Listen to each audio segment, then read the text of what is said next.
organization focused on promoting business growth, building community, and advocating for the sustainable economic success of the Greater Clinton region. Grow Clinton This Morning, a program in partnership with KROS.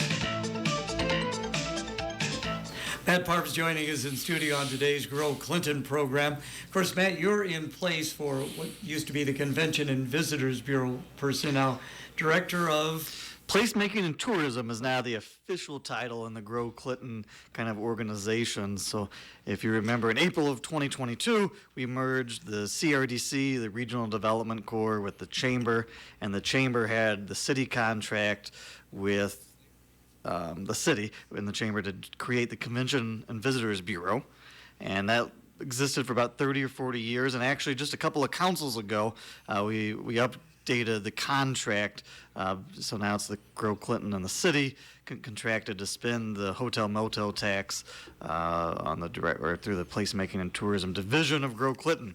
I'm sure the listeners are very can sleep at night now knowing that everything is the correct names. But no, it's a big thing for us to get reflected at Grow Clinton because, Convention and Visitors Bureau was like a kind of a chamber thing. And we really wanted tourism to be like it's one of the stools of the legs of the stool of Grow Clinton is one of the three parts of Grow Clinton. So when we merged, we wanted everything to kind of be an equal footing because they all kind of drive into each other. When you think of community, economic development, tourism drives both, right? It's quality of life, it's amenities, it's events, it's branding, identity, all those things, and they tie into both.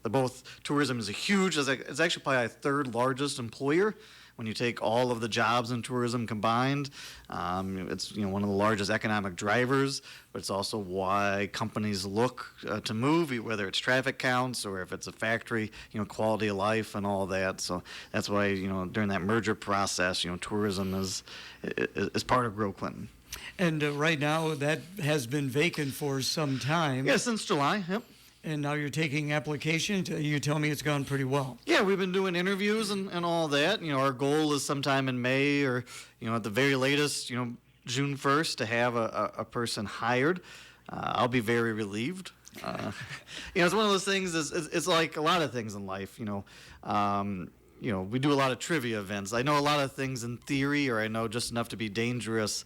But the execution of a marketing plan, the development of messaging, and the images to use. We've been relying on a lot of the network partners that we have throughout the state. So Iowa Travel Industry Partners and Travel Iowa have when I have ads that are due or things like that, I have the ability to bounce off, with them or some partners in the community with our own tourism committee. I know where the markets are. I know the data to say, hey, this is where we should advertise, and this is what we should do. And so I'm excited to have someone that can, do the whole plan and all that. So. And you take a look at what takes place. We have the Showboat Theater, of course. Yep. They'll be opening up their season. Lumber King Baseball is going to be coming on board here in a couple of months. They also a big part of tourism. I know Tailgate and Tall Boys is kind of a separate entity, but that's all part of tourism. Correct. So, coming up here on the first weekend of May is Dutch Days, and that's kind of like the unofficial kickoff of the tourism season in our area. You start to see on the weekends, it's little things like the Clinton County Conservation, the Blue Heron starts the first week of June. So on, I think, Thursdays and Saturdays, they do a lot of pontoon rides.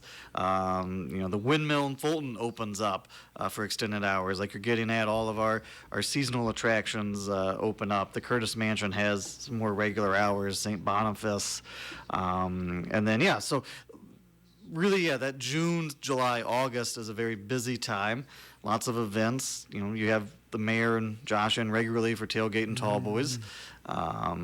That's, the first weekend there in June. Brings in 10, 15,000 people a day.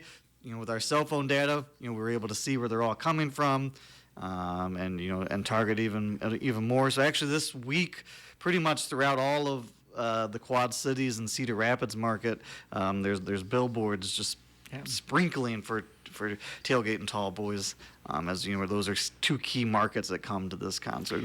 And I always, I had been a member of the Convention and Visitor Bureau Board of Directors, and I know it's not only to bring people in, but it's also to satisfy the needs of the community itself as far as activities. Yeah, one of the things we developed, or not developed, we found a third party. You remember the days when we were trying to do the calendars, right? We'd print off the calendar and they'd go in all the windows around town and all that. And that was a lot of work. That was a lot of staff time to collect those calendar entries. And then we developed an online calendar that you could submit.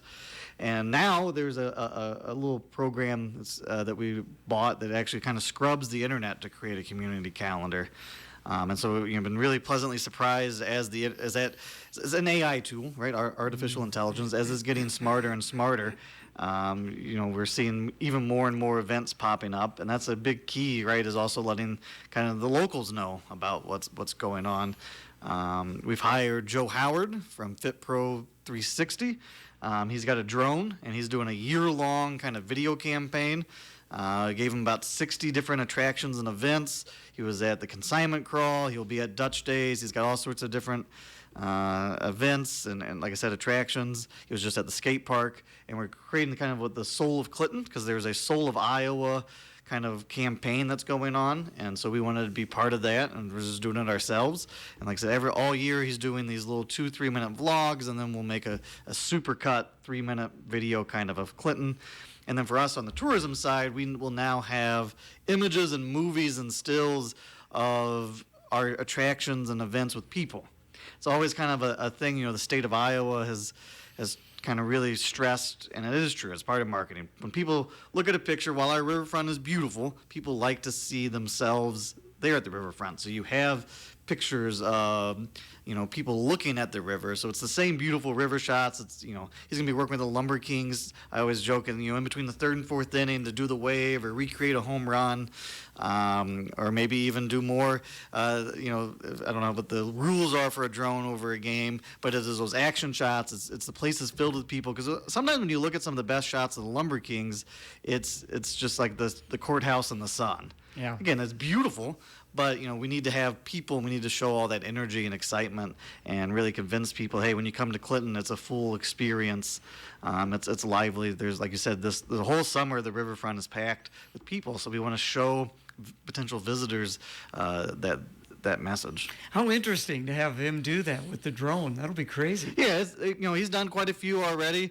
Like the skate park. He put it on Facebook, and I think 15 people showed up, and they did tricks and all that, and that's the goal. We're trying to, if we have to send out a pre-warning so there's people there, and whatnot, and because you drive by, I know for a fact you can drive by in the middle of the night, and he has this awesome shot of the pickleball courts at 9:30 at night, just last week or 2 weeks ago.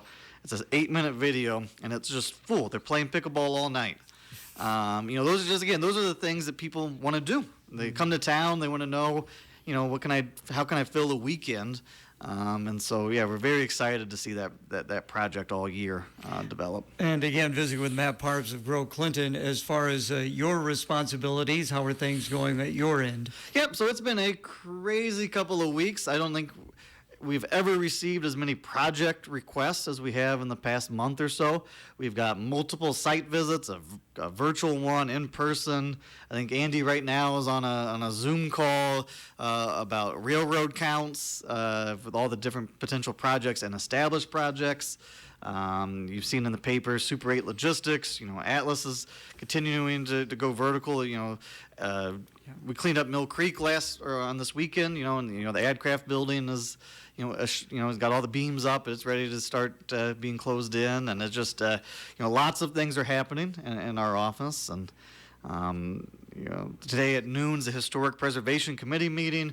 One of the things we're working with them on is a downtown historic survey to create kind of a historical district with all of our rich downtown properties. April 22nd is a historic site bus tour through the Gateway History Club and the Clinton Community College. So what time is that going to be? I think that is 9 to 11:30. Have them stop by the Vista Grande for the Plus 50 Living Fair. There we go. Yeah, that'd be great if you could do that. Okay. Make it a quick stop. Yeah. So, that's what's, there's just lots of going on always in our office. And it's just, like I said, it's been a crazy month of project submissions.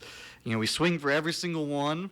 And that's a lot of times you're the bridesmaid but not the bride, but it both hones your skills but also develops those relationships. You hear us talk about this all the time, and a lot of times those site selector relationships is what drives projects. So Merrill Steele came to town through a site selector that was familiar with our community through past submissions. The IPSCO building was on the radar, that type of thing. So you just never know. That's why we swing at everything, and like I said, and we have quite a few projects that are in some stage of development. Even some site visits, which is a big win. They have multiple locations, sometimes even throughout Iowa or the region. But it's just nice to know that we're winning at least those initial battles as we try to attract more and more companies to the rail park, which we've been expanding. We've got the Lions Tech Park and other spots in town. So keep up the good work. Thank you, Appreciate Gary. the time. Thank you so much.